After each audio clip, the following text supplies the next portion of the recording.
Students, कैसे हैं आप सब? आई होप आप सब अच्छे होंगे। आज हम लोग इंट्रोडक्शन टू अकाउंटिंग का पार्ट 2 करेंगे। इससे पहले हम लोग पार्ट 1 कंप्लीट कर चुके हैं। जिसने भी उस वीडियो को नहीं देखा है can go and check the playlist. Okay, part 2 में हम लोग जो टॉपिक कवर करेंगे वो है accounting sources, then qualitative characteristics of accounting information, then we will study about branches of accounting, then objectives of accounting, then हम लोग पढ़ेंगे providing accounting information to its users, then 6th में हम लोग पढ़ेंगे role of accounting, 7th में हम लोग different roles of accounting हम लोग पढ़ेंगे, then 8th में हम लोग पढ़ेंगे basic terms in accounting। सो ये सारे टॉपिक्स आज हम लोग कवर करेंगे।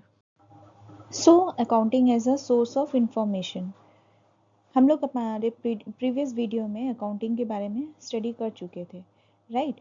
सो अकाउंटिंग का डेफिनेशन हम लोग वहाँ स्टडी कर चुके थे। वहाँ पे हम लोग मेंशन किए थे कि accounting is all about recording transaction, summarising, classifying. So ये सारे प्रोसेस था।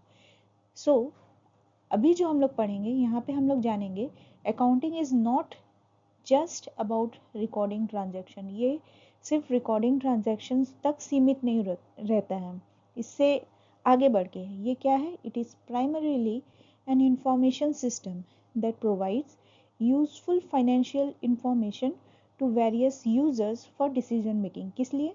ये एक इंफॉर्मेशन का सिस्टम है। किस चीज़ का इंफॉर्मेशन सिस्टम है? ये फाइनेंशियल इंफॉर्मेशन सिस्टम है। किसके लिए, किसको दिया जाता है? ये वेरियस यूजर्स को दिया जाता है। किस लिए दिया जाता है? फॉर डिसीजन मेकिंग, ठीक है। सो डिसीजन मेकिंग के लिए जो भी इंफॉर्मेशन दिया जाता है, फाइनेंशियल इंफॉर्मेशन मिलता है, that is known as accounting information. So हम लोग आज अकाउंटिंग इंफॉर्मेशन का मीनिंग भी समझेंगे। क्या है meaning? Accounting information refers to the financial data processed and presented through accounting reports। जितना भी accounting reports है उसके थ्रू से जितना भी फाइनेंशियल डेटा है उसको प्रोसेस किया जाता है और उसको सिस्टमैटिक तरीके से प्रेजेंट किया जाता है। जैसे कैसे कैसे प्रेजेंट किया जाता है? प्रॉफिट एंड लॉस अकाउंट बना के हम लोग बैलेंस शीट बनाते हैं, देन कैश फ्लो स्टेटमेंट बनता है, देन ट्रायल बैलेंस बनता है। इन सारी चीज़ों को बना के हम लोग को क्या इंफॉर्मेशन मिलता है? फाइनेंशियल इंफॉर्मेशन, जो फाइनेंशियल परफॉर्मेंस है एक ऑर्गेनाइजेशन का या बिजनेस का, उसके बारे में हम लोग को प्रॉपर इंफॉर्मेशन मिलता है। Now accounting information ensure to, इसमें क्या हम लोग अकाउंटिंग इंफॉर्मेशन हमें क्या इंश्योर करता है? First point, that all the economic decisions are provided. जितना भी इकोनॉमिक डिसीजंस है वो प्रॉपरली प्रोवाइड हम लोग को मिलना चाहिए, हम लोग को हमारे पास में रहना चाहिए। जैसे एग्जांपल, एक कंपनी है, एक कंपनी एक नया मशीन परचेस करना चाहती है, ठीक है। ये एक इकोनॉमिक डिसीजन है। ये इकोनॉमिक डिसीजन इसलिए है क्योंकि फंड एक कंपनी के पास लिमिटेड होता है, राइट। सो एक नया मशीनरी परचेस करने से पहले वो उसको डिसीजन लेना पड़ता है कि उतना फंड अवेलेबल है या नहीं कंपनी में। ओनली देन ही और she can purchase this new machinery, right. So जो अकाउंटिंग इंफॉर्मेशन है ये हम लोग को क्या प्रोवाइड करता है? ये इकोनॉमिक डिसीजन लेने के लिए हम लोग को स्टेबल करता है, so that we can purchase new thing according to our budget, right. Second point क्या है? Provide information to the day to day users who do not have direct access to the business but rely on financial statements for future decision। कैसे होता है? जैसे आप लोग बहुत समय देखे होंगे, कुछ पर्सन स्टॉक मार्केट में इन्वेस्ट करते हैं, ठीक है। स्टॉक मार्केट में इन्वेस्ट करते हैं, कुछ इन्वेस्टर्स लोग हैं। अब वो लोग ऐसे ही तो इन्वेस्ट नहीं कर लेते हैं ना, पहले वो लोग मार्केट को स्टडी करते हैं। मार्केट को कैसे स्टडी करेंगे? जो भी फाइनेंशियल रिपोर्ट है, फाइनेंशियल स्टेटमेंट है, उसको हम लोग स्टडी कर लेते हैं। स्टडी करने के बाद में जितना भी इन्वेस्टर्स लोग हैं वो लोग चेक करता है, डिसीजन लेता है, फ्यूचर डिसीजन लेता है, किसमें हम लोग को प्रॉफिट मिल सकता है, किसमें हम लोग का लॉस हो सकता है। So they use to check each and everything and then they use to invest. So ये क्या है? देखो यहाँ पे भी अकाउंटिंग इंफॉर्मेशन क्या कर रहा है, डे टू डे जो भी यूजर्स है इनको ये हेल्प कर रहा है। किस चीज़ का हेल्प कर रहा है, अकाउंटिंग इंफॉर्मेशन दे रहा है, हम लोग को फ्यूचर के बारे में बता रहा है कि कौन प्रॉफिटेबल है, कौन हम लोग को लॉस दे सकता है, राइट। देन थर्ड पॉइंट क्या है, prediction of future cash inflow and outflow about uncertainty, timing and amount।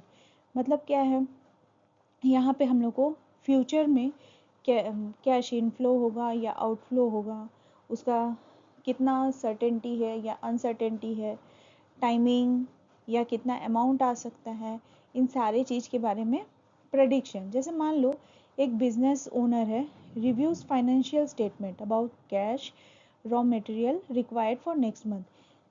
कोई भी एक बिजनेस में एक बिजनेसमैन क्या करता है, वो फ्यूचर का जो भी कैश है या रॉ मटेरियल जो भी अगर परचेस रॉ मटेरियल है उसका पहले से स्पेकुलेशन कर लेता है, चेक कर लेता है कि नेक्स्ट मंथ में कितना ले सकता है, कितना लग सकता है। जैसे हम लोग अपना घर में भी ये चीज़ हम लोग देखते हैं कि हम लोग बजट बनाते हैं और उसके बाद जाके बजट बना के हम लोग अपना प्रॉपर जितना भी घर का जो भी राशन है उस सबको परचेस करते हैं, right.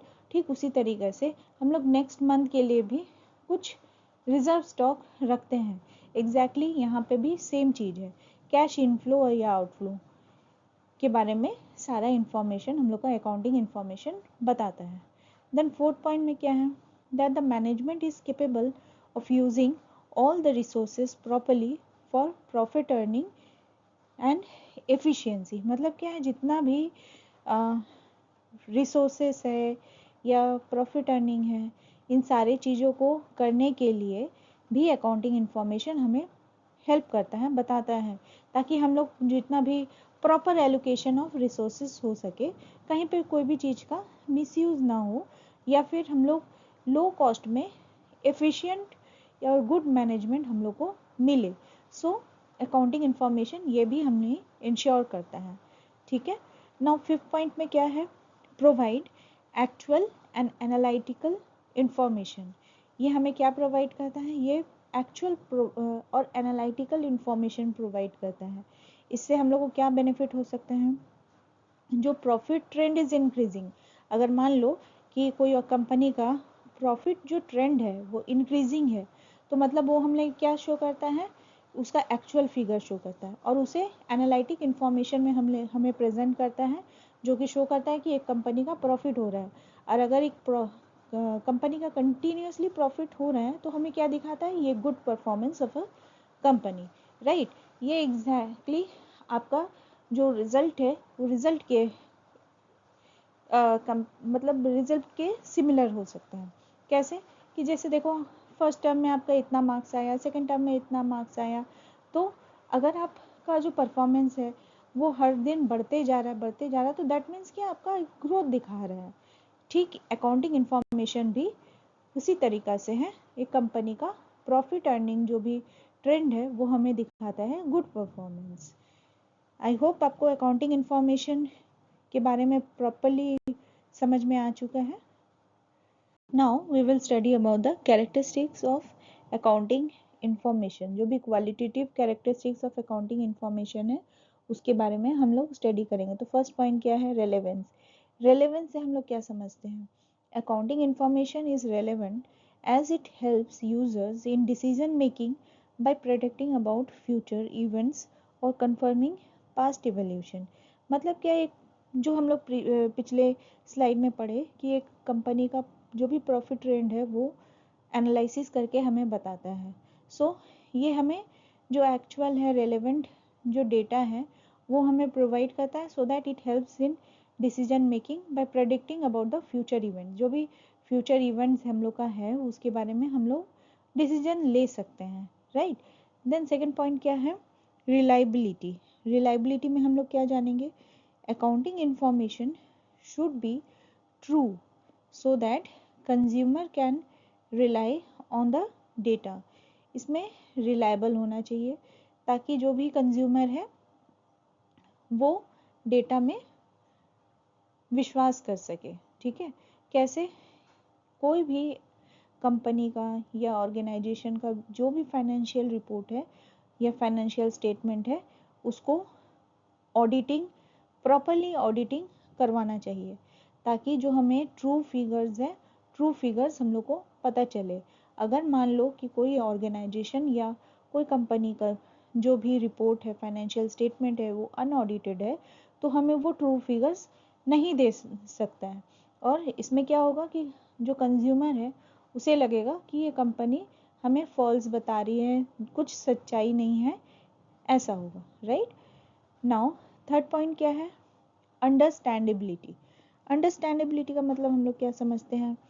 Accounting information should B clear and it should be understood by non accounts background. क्या होता है कि अब हम लोग अकाउंट्स का स्टेटमेंट बना लिए, लेकिन जो सामने वाला पर्सन है उसको कुछ समझ ही में नहीं आ रहा है, तो फिर उसका तो कोई मतलब नहीं हुआ।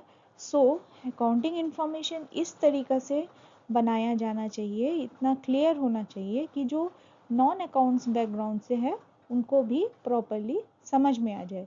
Example, properly arranged balance sheet helps even non expert understand financial position. जो भी फाइनेंशियल पोजीशन है, अगर एक नॉन अकाउंट बैकग्राउंड वाला है वो कैसे समझेगा? अगर वो बैलेंस शीट प्रॉपरली अरेंज्ड रहा तो। नाउ फोर्थ पॉइंट में क्या है? कंपैरेबिलिटी। कंपैरेबिलिटी में क्या हम लोग जानेंगे? Accounting information can be compared over period of time and different firms. क्या है कि हम लोग जो भी अकाउंटिंग इंफॉर्मेशन है वो हम लोग ओवर द पीरियड हम लोग उसको कंपेयर करते हैं, और फर्म टू फर्म हम लोग कंपेयर करके देखते हैं कि सामने वाला कंपनी में कितना प्रॉफिट हुआ है, कहाँ वो उसमें वो अच्छा काम कर रहे हैं, हम कहाँ लैग कर रहे हैं। इससे क्या होता है कि हम अपने आप को बूस्ट अप कर सकते हैं, इसे बढ़ा सकते हैं, राइट। हम लोग अपना परफॉर्मेंस को और अच्छा कर सकते हैं। नाउ फिफ्थ पॉइंट में क्या है? टाइमलीनेस। टाइमलीनेस में हम लोग को क्या मिलता है, क्या जानते हैं टाइमलीनेस के बारे में? Accounting information should be on time as it helps in proper decision making about investment. So क्या है कि हम लोग का जो भी अकाउंटिंग इंफॉर्मेशन है वो ऑन टाइम पब्लिश होना चाहिए, ऑन टाइम वो हमें मिलना चाहिए, ठीक है। अगर नहीं मिलेगा तो क्या होगा? हम लोग कोई भी चीज़ के बारे में डिसीजन मेकिंग करने नहीं सकेंगे और इन्वेस्टमेंट नहीं करने सकेंगे। मान लो कि हम लोग को एक सैलरी मिला है या हमने एक पॉकेट मनी मिला है, अगर हम लोग उसका जो भी कहाँ कहाँ क्या क्या एक्सपेंसेस करना है उसका डिटेल्स अगर हम लोग फाइंड आउट करके नहीं रखेंगे तो हम लोग को पता ही नहीं चलेगा कि हमें बुक भी खरीदना है, पेन भी खरीदना है। अगर हम लोग सारा प्रॉपर डिसीजन नहीं करके रखेंगे पहले से तो हम लोग इन्वेस्ट भी नहीं कर पाएंगे, राइट। सो टाइमलीनेस बहुत ज़रूरी है। आई होप आप सबको ये सारे कैरेक्टरिस्टिक्स क्लियर हो चुका है। Now the branches of accounting. So हम लोग कैरेक्टरिस्टिक्स पढ़ लिए, अब हम लोग पढ़ेंगे ब्रांचेस ऑफ अकाउंटिंग। अकाउंटिंग का कितना ब्रांचेस होता है? ऑल टोटल 3 ब्रांचेस होते हैं। क्या क्या? Financial accounting, cost accounting and third is management accounting. अब फाइनेंशियल अकाउंटिंग का क्या मतलब है? ये एक ऐसा ब्रांच है जहाँ पे ऑल जितना भी ट्रांजेक्शन्स हैं वो सारा रिकॉर्ड किया जाता है। कौन सा ट्रांजेक्शन रिकॉर्ड किया जाता है? फाइनेंशियल ट्रांजेक्शन्स रिकॉर्ड किया जाता है। एग्जाम्पल क्या क्या है? यहाँ पे profit and loss account prepare किया जाता है, बैलेंस शीट प्रिपेयर किया जाता है, तो ये सारा चीज़ होता है। Alright, now second point. Second point में क्या है? Cost accounting. कॉस्ट अकाउंटिंग में क्या है? It deals with ascertaining the controlling of the cost of production और सर्विसेज। जैसे कोई भी एक ऑर्गेनाइजेशन है या बिजनेस है, वहाँ पे जो भी कॉस्ट ऑफ मैन्युफैक्चरिंग है, एक प्रोडक्ट को बनाने के लिए जितना भी कॉस्ट लगता है उसको सही तरीके से असर्टेन करना, उसको कंट्रोल करना उस कॉस्ट अकाउंटिंग में अवेलेबल रहता है। उसके बारे में हम लोग स्टडी करते हैं।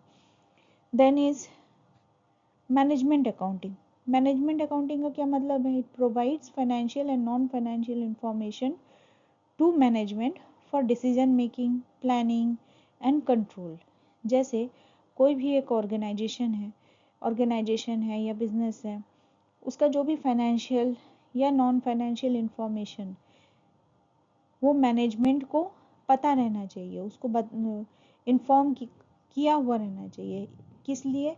एक मैनेजमेंट को अगर सारा इंफॉर्मेशन, अकाउंटिंग इंफॉर्मेशन नहीं मिला हुआ रहेगा तो वो उसका प्रॉपर डिसीजन मेकिंग नहीं कर सकता है, प्लानिंग और कंट्रोल नहीं हो पाएगा, राइट। इसीलिए मैनेजमेंट अकाउंटिंग बहुत ज़रूरी होता है एक ऑर्गेनाइजेशन के लिए, एक कंपनी के लिए। मान लो एक कंपनी है विप्रो का जो भी फाइनेंशियल है या नॉन फाइनेंशियल इंफॉर्मेशन है वो मैनेजमेंट को जानना बहुत ज़रूरी है। क्यों ज़रूरी है? उसका फ्यूचर जो भी डिसीजन मेकिंग है, उसका डिसीजन मेकिंग के लिए, उसका जो भी वर्क है उसका प्लानिंग के लिए, उसको कंट्रोल करने के लिए, इन सारे चीज़ों के लिए बहुत ज़रूरी है। So in this way management account is very helpful. अब मैनेजमेंट अकाउंटिंग हम लोगों को कैसे मिलता है? By budget preparation. हम लोग कभी भी अगर अपना मनी को स्पेंड कर रहे हैं तो हम लोग एक बजट बनाते हैं। उसी तरीक़े से हम लोग घर में जिस तरीक़े से एक बजट बनाते हैं और उसके बाद जाके उसका प्रॉपर एलोकेशन करते हैं, एक ऑर्गेनाइजेशन, एक कंपनी भी ठीक उसी तरीक़े से एक बजट बनाता है and then they use to allocate it in different fields, right? Now we will study about objectives of accounting.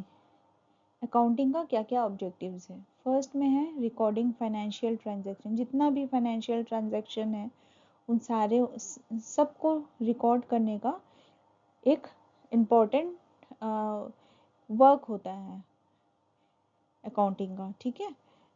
जैसे example recording about sales, purchase, wages, rent, so ये सारा recording of financial transaction. Second में क्या है? Determining profit and loss. जो जितना भी profit हुआ, जितना भी लॉस हुआ, इन सारे चीज़ों को डिटरमाइन करने के लिए भी अकाउंटिंग बहुत ज़रूरी है। ये इसका ऑब्जेक्टिव है, ठीक है। नाउ थर्ड पॉइंट में क्या है? Ascertainment of financial position. Financial position का जो भी हम लोग को डिटरमाइन करना है, टू नो एक कंपनी प्रॉफिट गेन कर रहे हैं या लॉस हो रहा है उसका। सो इन सारे चीज़ों के लिए हम लोग को बहुत ज़रूरी है कि असर्टेनमेंट हो या फिर हम लोग को उसको फाइंड आउट करना, ठीक है। और हम लोग कैसे फाइंड आउट करते हैं? क्या टूल है? ये है बैलेंस शीट, ओके। और क्या क्या एग्जाम्पल है इसका? देखो यहाँ पे एसेट में क्या क्या आएगा? Cash, machinery. देन लाइबिलिटीज़ में क्या आएगा? लोन्स, जो भी लोन्स है, या फिर क्रेडिटर्स हैं, ये सारे इसका एग्जाम्पल है। देन नेक्स्ट फोर्थ ऑब्जेक्टिव क्या है? Providing financial information to the users. जितना भी फाइनेंशियल इंफॉर्मेशन है यूज़र को बताने का। To communicate useful financial data to users for decision making.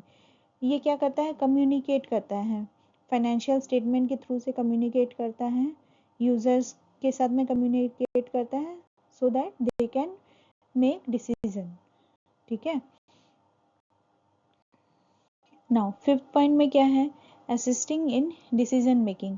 जो भी डिसीजन मेकिंग है उसमें ये बहुत हेल्प करता है। कैसे हेल्प करता है? Helps management in planning, controlling and decision making. कोई भी अगर प्रोडक्ट परचेस कर रहा है तो फिर जाके उसका जो भी प्राइस है उसको डिटरमाइन करने के लिए, अगर एक ऑर्गेनाइजेशन एक्सपैंड कर रहा है तो उसमें डिसीजन लेने में हेल्प करता है, right.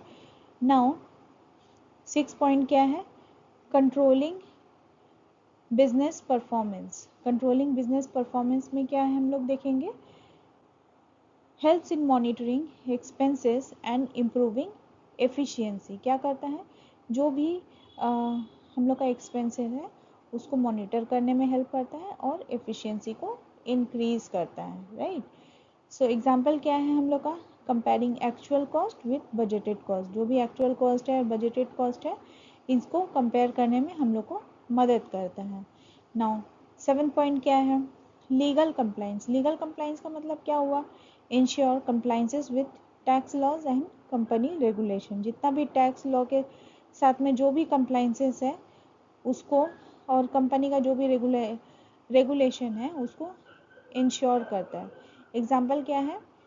Income tax return filing, GST records, ये सारे इसका क्या है? एग्जाम्पल है।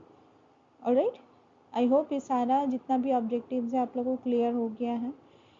अगर कहीं में भी डाउट है आप लोग कमेंट में मेंशन कर सकते हैं, या तो फिर इसे रिवाइंड करके वापस से फिर और एक बार चेक कर सकते हैं। नाउ अकाउंटिंग क्या करता है? जो भी अपना इंफॉर्मेशन है ये क्या इंटरनल यूजर्स को ही सिर्फ प्रोवाइड करता है? नहीं, ये इंटरनल और एक्सटर्नल यूजर्स दोनों को ये प्रोवाइड करता है। सो इंटरनल जो यूज़र होते हैं उसमें कौन कौन होते हैं? उनमें होते हैं management, then owners, then employees, ये सारे कौन होते हैं? इंटरनल यूजर्स होते हैं।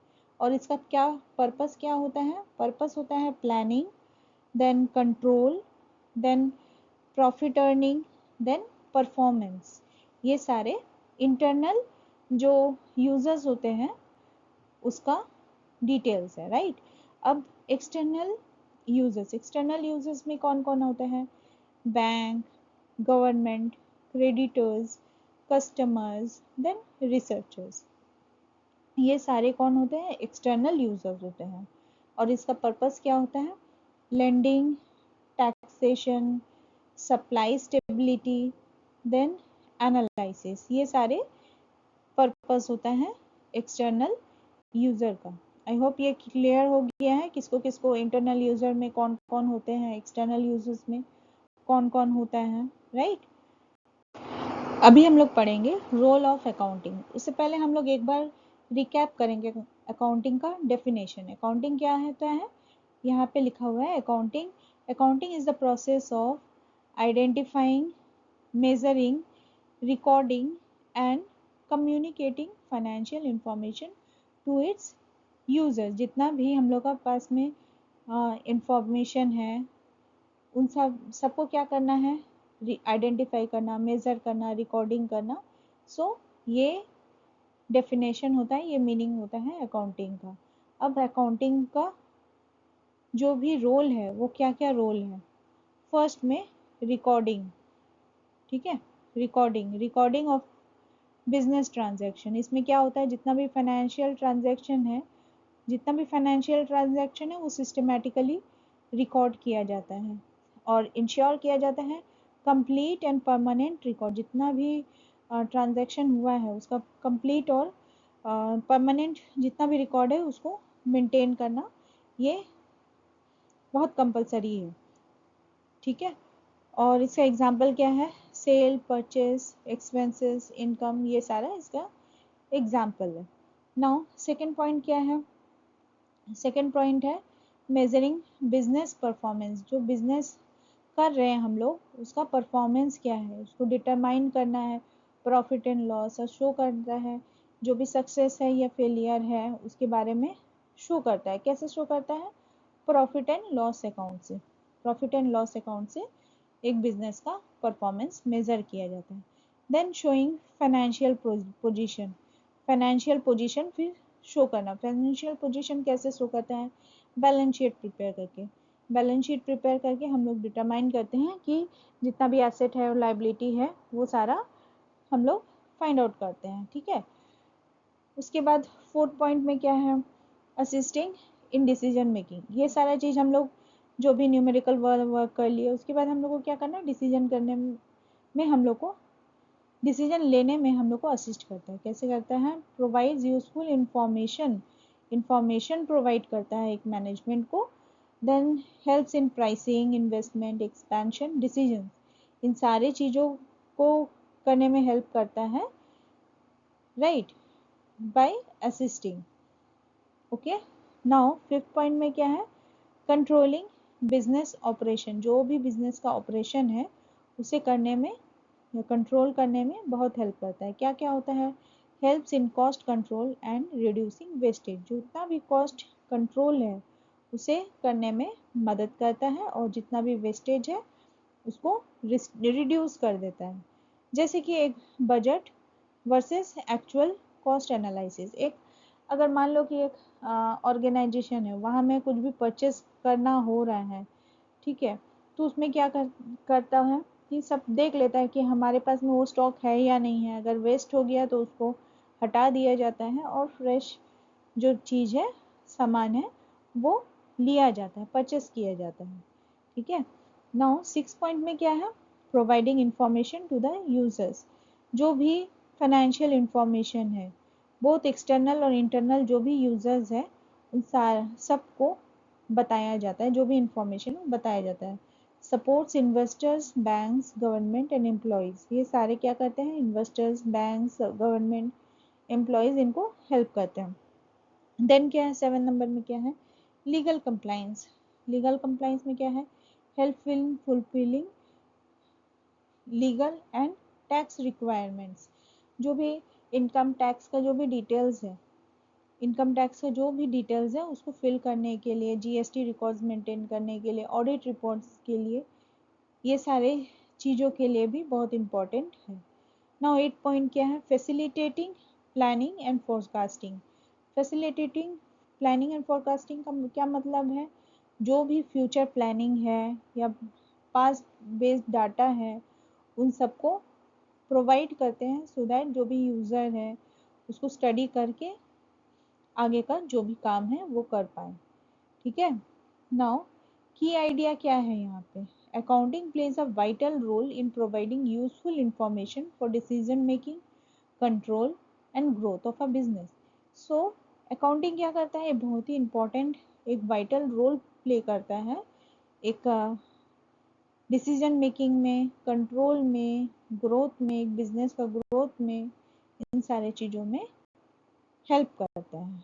आई होप आपको रोल ऑफ अकाउंटिंग समझ में आ गया, अच्छे से क्लियर हो गया। Now basic terms of accounting. अब हम लोग अकाउंटिंग कर रहे हैं, अब अकाउंटिंग में हम लोग को कुछ टर्म्स का जानकारी होना बहुत ज़रूरी है, ये बहुत इंपॉर्टेंट है। इन फ्यूचर अब जब क्लास 12 में जाओगे या फिर ग्रेजुएशन में जाओगे या पोस्ट ग्रेजुएशन में जाओगे तो ये सारे टर्म्स बहुत लगेगा, ये बहुत इंपॉर्टेंट है।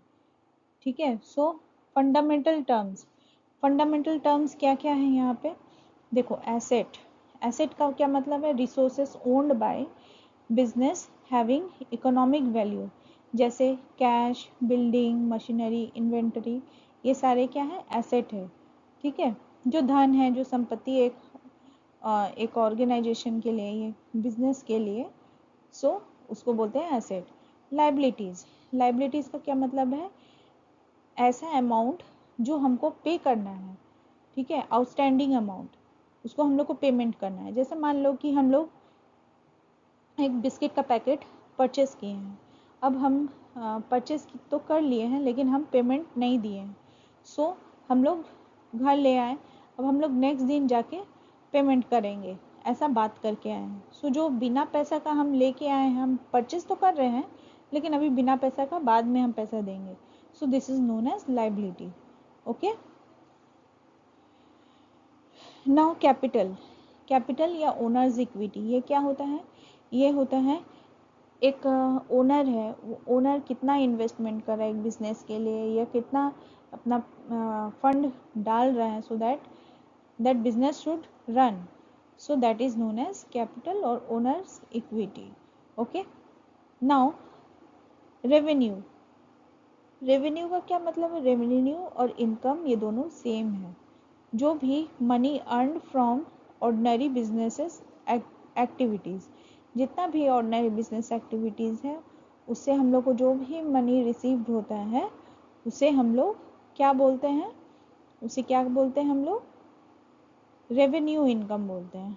ओके। जैसे सेल्स हुआ, फीस हुआ, कमीशन हुआ, ये सारा क्या है, रेवेन्यू इनकम हुआ। नाउ एक्सपेंसेस, एक्सपेंसेस हम लोग ऐसी सिंपल टर्म्स में भी बोल सकते हैं, जो भी खर्च, जितना भी खर्च लगा है, जैसे सैलरी, रेंट, वेजेस, इलेक्ट्रिसिटी, ये सारा क्या है, एक्सपेंसेस है। देन प्रॉफिट, प्रॉफिट क्या है, when revenue is greater than expenses, जितना भी मेरा इनकम है वो ग्रेटर है एक्सपेंसेस से, जो भी खर्चा करे उसे मेरा ज़्यादा है, so that is known as profit. Now loss क्या है, जो एक्सपेंसेस है वो ज़्यादा है, जो इनकम है वो कम है, सो इसको क्या बोला जाता है, इसको बोला जाता है लॉस। नाउ हम लोग नेक्स्ट टॉपिक पढ़ेंगे जो अकाउंटिंग ट्रांजैक्शन होता है, accounting transaction related terms. Accounting transaction में भी कुछ टर्म्स होते हैं, क्या क्या होते हैं। First, purchase. परचेज का मतलब क्या है, हम लोग कोई सामान परचेज किए हैं, ठीक है, कोई बेचा है, हम लोग परचेज किए हैं, so that is known as purchase. Then cash sale. Cash sale का मतलब क्या है, हम लोग अगर कोई सामान को बेच रहे हैं तो हम लोग उसे क्या क्या करेंगे, हम लोग कैश में सेल करेंगे, ठीक है, उसको हम लोग क्या बोलते हैं, cash sales. Then goods. Goods क्या है, जो भी आइटम है या फिर उसे हम लोग को सोल्ड करना है, so that is known as goods. Now stock. Stock क्या है, स्टॉक होता है unsold goods at the end of the period. हम लोग अगर एक ऑर्गेनाइजेशन में वर्क कर रहे हैं या काम कर रहे हैं, हम लोग देखे होंगे कि कुछ प्रोडक्शन है सारे, जैसे एक कंपनी है, एक कंपनी में फ़ैन बनाया जाता है और उसको सेल किया जाता है, ठीक है। उस कंपनी से मान लो कि 5 जो भी फ़ैन है वो सेल हो गया है और 10 फ़ैन बचा हुआ है, सो टोटल फ़ैन था 15, अब उसमें से 5 सेल हो गया, 10 बचा हुआ है, सो स्टॉक का क्या मतलब है, हमारे पास में 10 ठो फ़ैन बचा हुआ है, ठीक है। नाउ फिफ्थ में क्या है, अकाउंट्स रिसीवेबल। अकाउंट रिसीवेबल का क्या मतलब है, money owned to the business by customers, ठीक है। क्या है, हम लोग को पेमेंट करना है, अभी हम लोग को हम लोग पेमेंट किए नहीं है, हम लोग को पेमेंट करना है या बाय कस्टमर्स को पेमेंट करना है बिजनेस को, this is known as account receivable. Then accounts payable, money owned by the business to the supplier. ये क्या है कि कुछ कुछ केस में क्या होता है कि सप्लायर क्या करता है, उसको वो फंड उसके पास में अवेलेबल नहीं रहता है ताकि वो जो सामने वाला कस्टमर है उसको दे पाए, सो वो ड्यू में रख देता है, so this is known as accounts payable. Now cash. Cash का मतलब क्या है, मनी इन हैंड और एट बैंक। जो भी अमाउंट हमारे हैंड में है या बैंक में है उसे कैश कहते हैं। Down drawings. ड्रॉइंग्स का मतलब होता है जितना अमाउंट हम लोग विड्रॉ कर रहे हैं अपने अकाउंट से for personal use, so that is known as drawings, ठीक है, क्लियर हुआ। Now accounting process and books. इसमें क्या है, हम लोग क्या क्या देखेंगे, ट्रांजैक्शंस देख रहे हैं, देन हम लोग सबसे पहले ट्रांजैक्शन देखेंगे, देन हम लोग देखेंगे सारे ट्रांजैक्शन को जर्नलाइज किया जा रहा है, देन हम लोग देखेंगे लेजर में पोस्टिंग हो रहा है, देन ले ट्रायल बैलेंस का फॉर्मुलेशन हो रहा है, ट्रायल बैलेंस बनाया जा रहा है, देन फाइनेंशियल स्टेटमेंट दिया जा रहा है, देन नेक्स्ट क्या है, इनकम स्टेटमेंट बनाया जा रहा है, जो प्रॉफिट एंड लॉस स्टेटमेंट है वो बन रहा है, देन बैलेंस शीट बन रहा है, देन कैश फ्लो स्टेटमेंट इसको बनाया जा रहा है। आई होप आपको क्लियर हो गया है। और now basic accounting equations. Basic accounting equations में क्या हम लोग देखेंगे, asset is equal to liabilities plus capital, ठीक है। इन सारे चीज़ों को हम लोग कवर कर लिए हैं। अभी डेबिट एंड क्रेडिट रूल्स के बारे में जानेंगे। डेबिट में क्या है, interest increase in asset debit, increase in expenses debit, ये सारा क्या है, डेबिट होगा। Now credit. क्रेडिट में क्या है, जो भी लाइबिलिटीज़ है, कैपिटल, रेवेन्यू, एसेट, एक्सपेंडिचर, ये सारे क्या होगा, क्रेडिट साइड में लिखा जाएगा, ओके। नाउ कुछ और इम्पॉर्टेंट टर्म्स क्या क्या है, accrued in concept, going concern concept, matching concept, money concept, then consistency concept, ये सारे कॉन्सेप्ट्स अवेलेबल है। क्या क्या है, फर्स्ट में जो एक्रूअल कॉन्सेप्ट है, रिगार्ड व्हेन अराइव्ड, ठीक है, जो हम लोग को अमाउंट है वो पेमेंट करना है वो बाद में पेमेंट कर सकते हैं। अभी हम लोग जस्ट खाली उसको रिकॉर्ड कर सकते हैं, अभी तुरंत में हम लोग को पेमेंट नहीं करना है। सो ऐसा जो भी होता है तो उसे हम लोग बोलते हैं एक्रूअल कॉन्सेप्ट।